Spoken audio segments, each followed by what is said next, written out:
Olá, iniciamos mais uma semana e, consequentemente, mais um mês na esperança da vida eterna. A minha oração é que, apesar de um mês difícil, tenhamos um mês abençoado, um mês onde o Senhor atue poderosamente sobre nossas vidas e nossas famílias. Esse é um mês de festa para nós. Teremos muitos aniversariantes. Nesta semana nós temos Heitor, logo no dia 1º, na segunda-feira, Israel no dia 4, Hebron no dia 5 e Eduardo no dia 7. São aniversariantes por toda a semana. A minha oração é que o Senhor cubra-os com seu poder, com a sua graça, com a sua unção, com muita saúde, que o Senhor proteja-os e, acima de tudo, que os seus lábios falem sobre a palavra do Senhor, sobre o testemunho, a testificação da sua vida diante do Senhor. Parabéns, Heitor, Israel, Hebron e Eduardo. Que o Senhor os abençoe e os guarde. Nós falamos de esperança e daremos continuidade nesta semana sobre esperança. Por isso eu quero trazer um texto do Evangelho de Mateus, capítulo 16, dos versos 5 a 12. Mateus 16, de 5 a 12.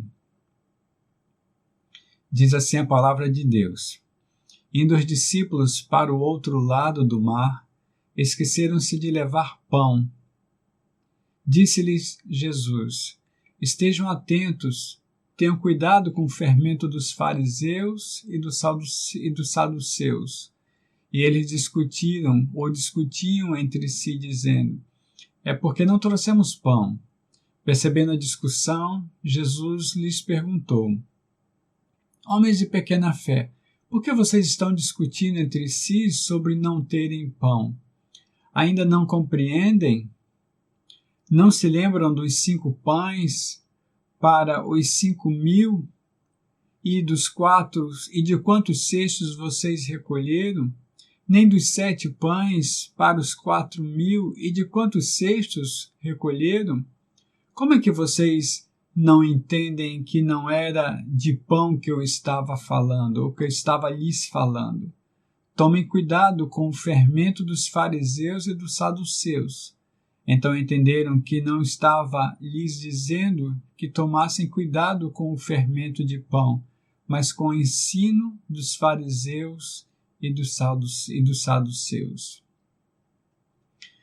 Quando eu trago esse texto, eu quero falar exatamente sobre a esperança que poderemos ter no ensino da palavra de Deus. E por isso eu trago hoje sobre cuidado com o ensino. Vivemos momentos difíceis, onde muitos discursos imperam. E nós precisamos tomar cuidado com o que ouvimos e com o que lemos, para confrontarmos tais ensinamentos com a palavra de Deus.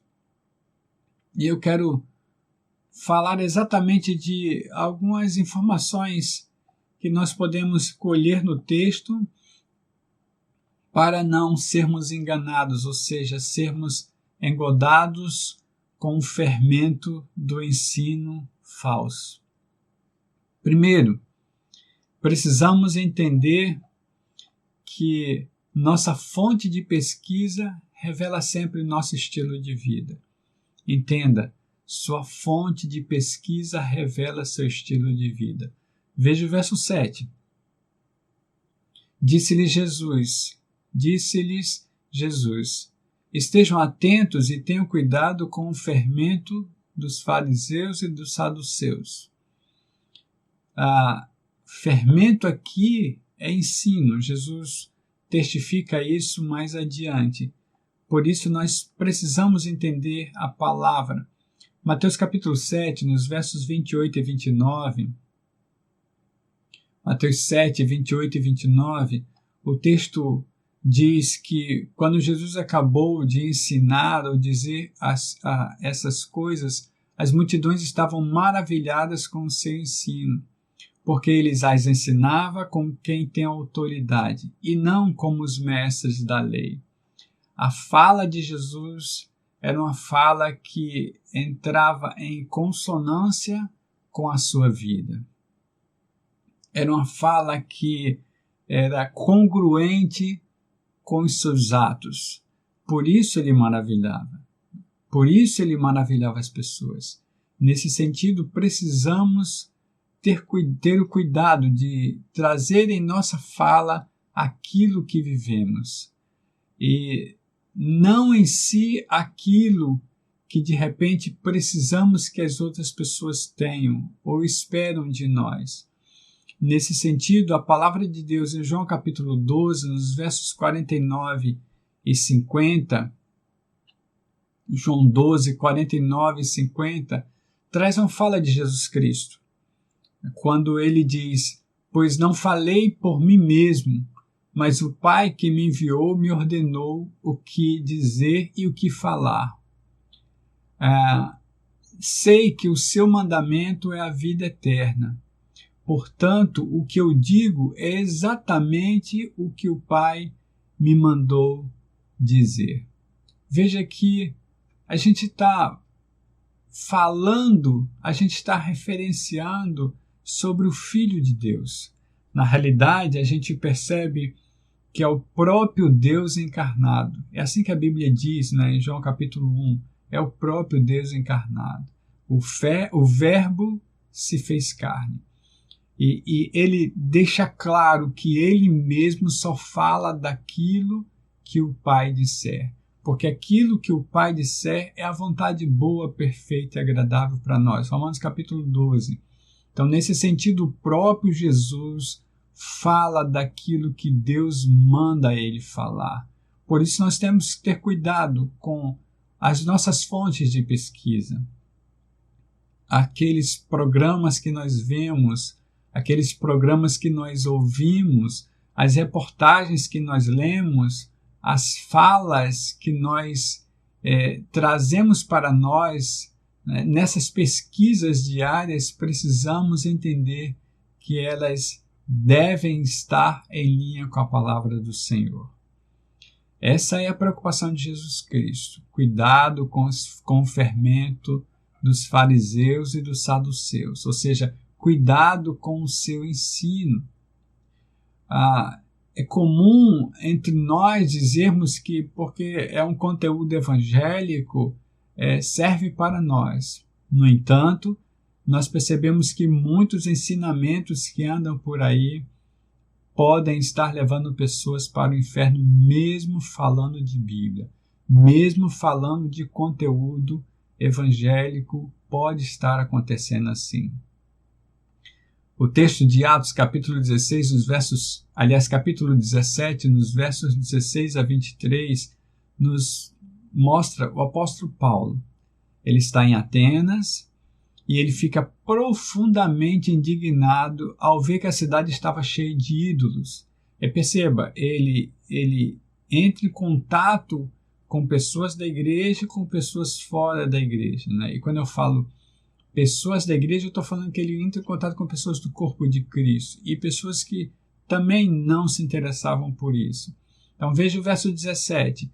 Por isso discutia na sinagoga, ele está falando dos judeus, e está falando de pessoas que tinham abraçado a palavra, mas também estavam na sinagoga. Por isso discutia na sinagoga com judeus e com gregos tementes a Deus, bem como na praça principal, todos os dias, com aqueles que por ali se encontravam.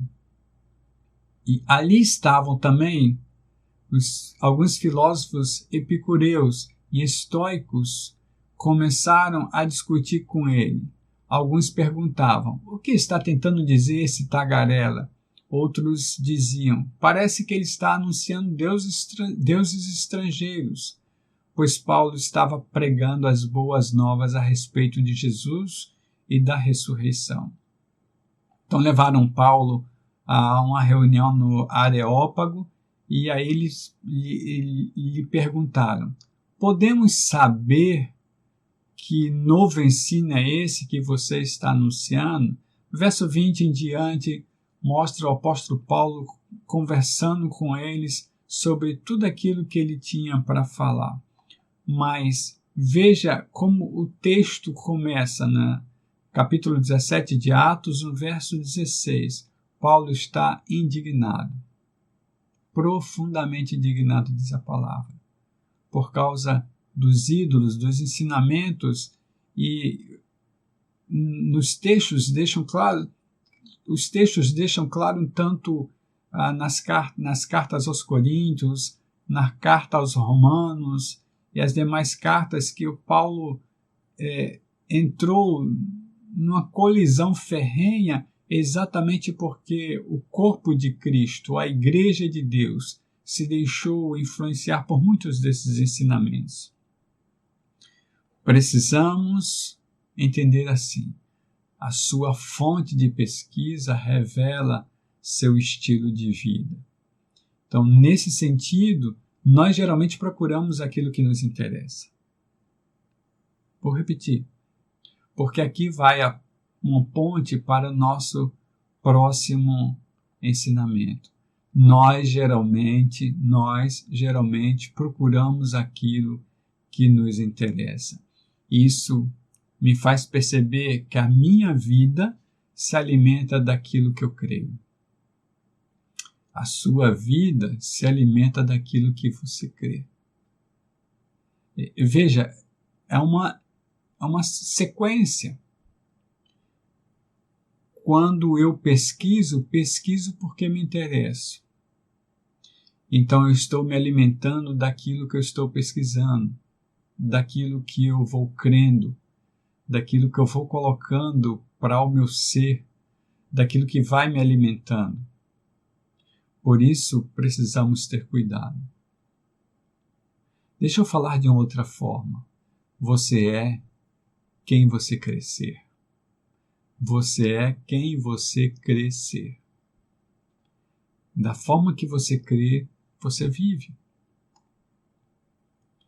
Essa é a fala nos versos 5 a 8. Indo os discípulos para o outro lado do mar, esqueceram-se de levar pão. Aí Jesus lhes diz: estejam atentos e tenham cuidado com o fermento dos fariseus e dos saduceus. E o que eles creem? Eles começam a discutir, a conversar entre eles, entendendo que Jesus estava chamando a atenção deles porque eles não levaram pão. Jesus percebe essa discussão e fala com eles, pergunta, né, sobre a fé deles. Na realidade, Jesus entende que eles têm pequena fé. Por que vocês estão discutindo entre si sobre não terem pão? O texto de Marcos capítulo 8 é o mesmo texto, né, visto pelo evangelista Marcos, nos traz algumas outras informações. Por exemplo, Marcos relata que tinha um pão no barco. Os discípulos haviam se esquecido de levar pão, a não ser um pão que tinha consigo no barco.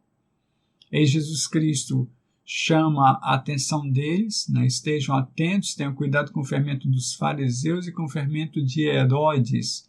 Aqui tem um acréscimo de Herodes, na palavra Herodes. E o texto diz que eles discutiram entre si, relata também na mesma forma e fala, né, é porque não temos pão. Veja que não há um questionamento entre eles, há uma certeza que Jesus Cristo está questionando eles porque eles não levaram pão. Jesus percebe a discussão, Marcos relata, a gente está em Marcos capítulo 8 agora no verso 17, e aí Jesus fala no verso 17, ainda não compreendem nem percebem? O coração de vocês está endurecido? Vocês não têm olhos, vocês têm olhos, mas não veem, têm ouvidos, mas não ouvem, não se lembram?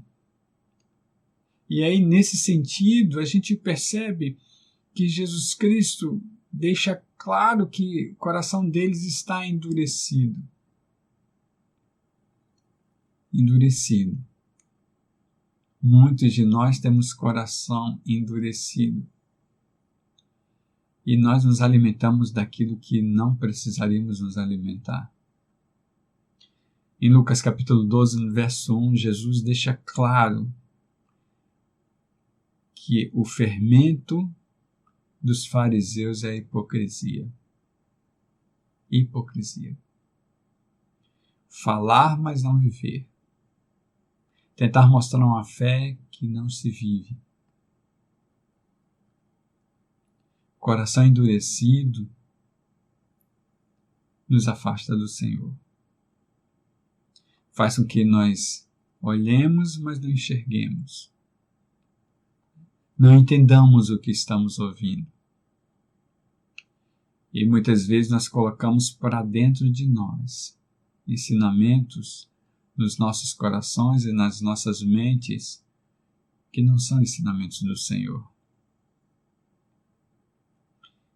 2 Coríntios capítulo 5, no verso 7, o apóstolo Paulo diz que nós vivemos por fé e não pelo que vemos. É assim que nós precisamos viver. É assim que deveremos viver. Mas, visto algumas práticas, eu preciso até dizer assim, é assim que deveríamos viver.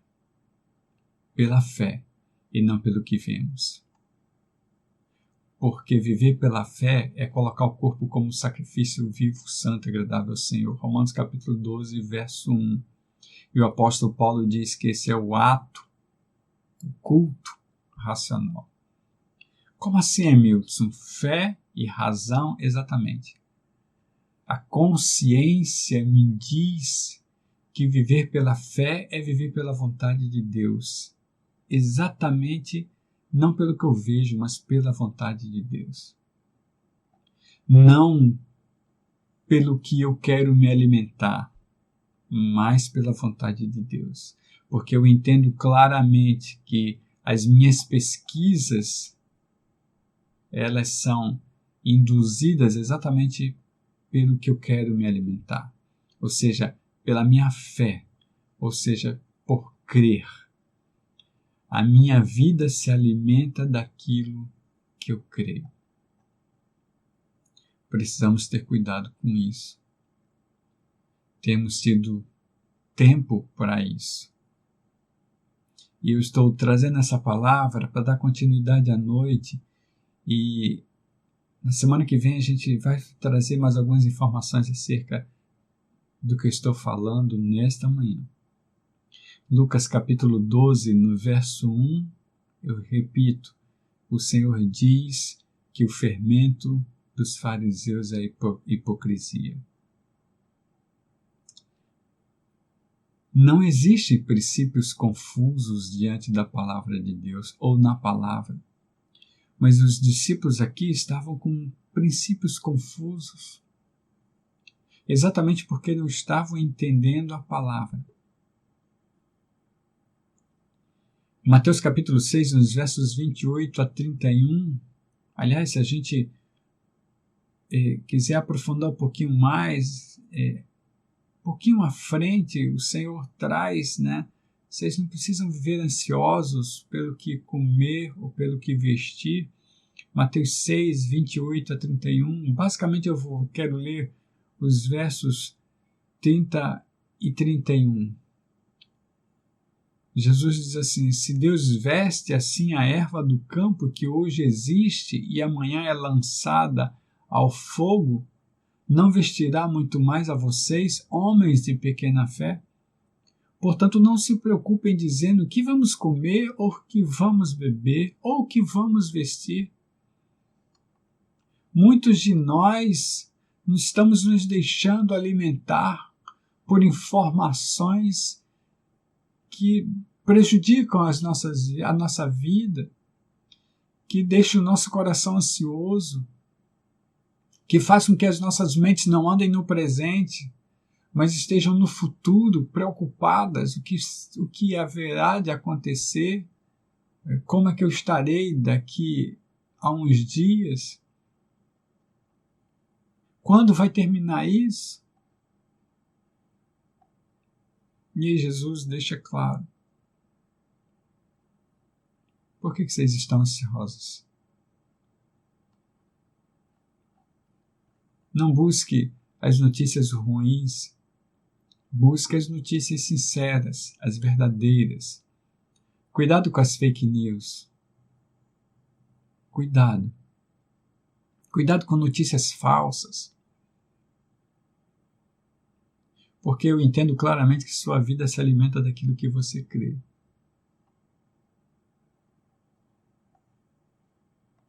E se você colocar no seu coração e na sua mente somente as coisas ruins da vida, você tende a se prejudicar.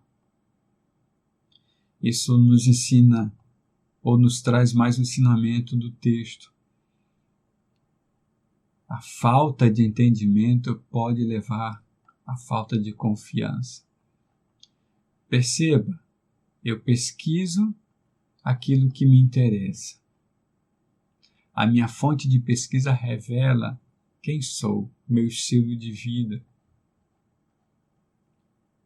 Porque eu entendo claramente que eu me alimento daquilo que eu creio. E eu sou quem eu creio. Eu sou quem eu creio. Se eu creio que eu sou um filho de Deus, eu vivo como filho de Deus. Preciso entender claramente isso. Porque se eu aceito ensinamentos falsos, notícias falsas, eu começo a entender, né, que essas notícias falsas me levam a praticar exatamente o que elas querem para mim. Ou seja, a minha falta de entendimento pode levar à falta de confiança em Deus. Veja os versos 9 a 11. Nós estamos em Mateus capítulo 16, 9 a 11. Ainda não compreenderam? Não se lembram dos 5 pães para os 5.000 e de quantos cestos vocês recolheram? Nem dos 7 pães para os 4.000 e de quantos cestos vocês recolheram? Como é que vocês não entendem que não era de pão, ou não entendem que não era de pão que eu estava lhes falando? Não era de pão, era de ensinamento. E o que o Senhor quer para nós hoje exatamente é cuidado a fonte ou com a fonte que vocês estão aprendendo. Cuidado com o que vocês estão vendo, o que vocês estão ouvindo.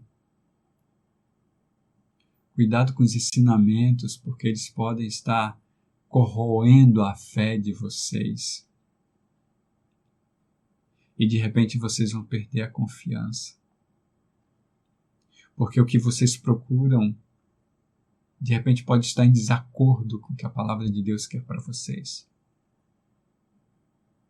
Cuidado com a fonte em que você bebe. No texto de Marcos capítulo 8, ao texto correlato, nos versos 18 a 21, eu quero repetir o verso 18.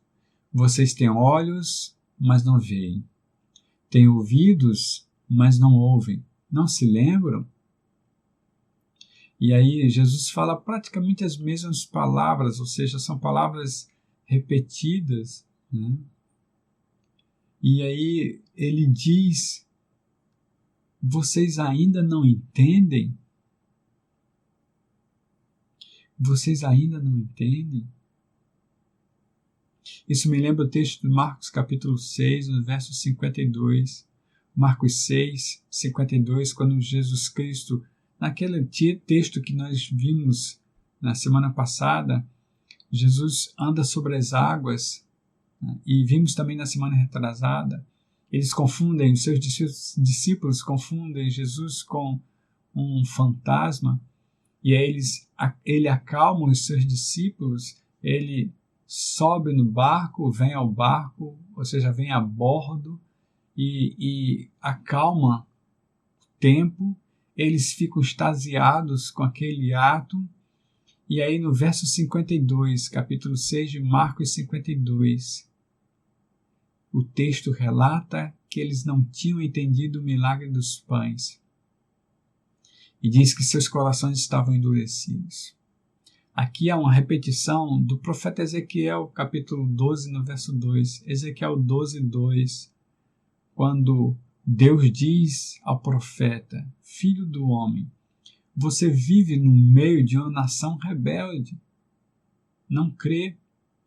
Eles têm olhos para ver, mas não veem. Ouvidos para ouvir, mas não ouvem, pois são uma nação rebelde. Ou seja, tanto Mateus como Marcos repetem as falas ou a fala do profeta Ezequiel, as palavras do profeta Ezequiel, capítulo 12, verso 2. Quando o próprio Ezequiel registra aquilo que Deus traz para ele. Precisamos compreender que aquilo que pesquisamos revela quem somos. Porque nós buscamos o que nos alimenta. Eu sou o que creio. E tenho que tomar cuidado, porque se eu me alimento em cisterna rota, em fonte que me dá água ruim, isso me causa falta de entendimento e pode me levar à falta de confiança em Deus. Literalmente. Nesse sentido, veja Mateus 16, os versos 1 a 4, já caminhando para o final. Mateus 16, 1 a 4. Quando Jesus Cristo é questionado por fariseus e saduceus. Eles colocam Jesus à prova e pedem que Jesus lhes mostre um sinal do céu. Mateus 16, 1 a 4. E aí eu quero levar você a ler esse texto. Né? Ele respondeu, essa é a fala de Jesus, quando a tarde vem, vocês dizem, vai fazer bom tempo, porque o céu está vermelho. E de manhã, hoje haverá tempestade, porque o céu está vermelho. E nublado. Vocês sabem interpretar o aspecto do céu, mas não sabem interpretar os sinais dos tempos? E aí Jesus, no verso 4, diz, essa é uma geração perversa e adúltera, que pede um sinal milagroso, mas nenhum sinal será dado a vocês, a não ser o sinal de Jonas. Então Jesus os deixou e retirou-se. Jesus fala dos 3 dias que ele passaria no túmulo, né? Faz uma comparação, ele traz uma figura, né, para que fosse colocada diante deles, para que eles pudessem interpretar.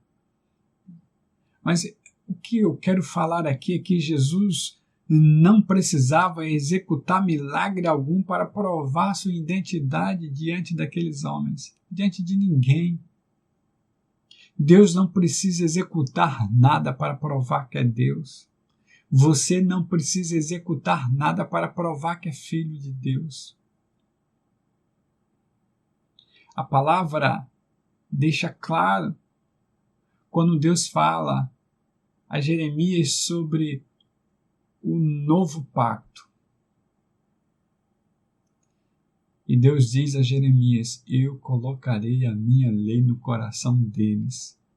Ninguém vai precisar mais ensinar ninguém, porque eu farei isso. João capítulo 14, João capítulo 16, Jesus Cristo fala sobre a missão do Espírito Santo. E deixa claro exatamente que ele vem para nos ensinar. A minha oração é que entendamos que a palavra de Deus é boa, perfeita, e agradável conforme a sua vontade. A minha oração é que entendamos que precisamos pesquisar aquilo que condiz com a palavra de Deus, aquilo que confirma a palavra de Deus.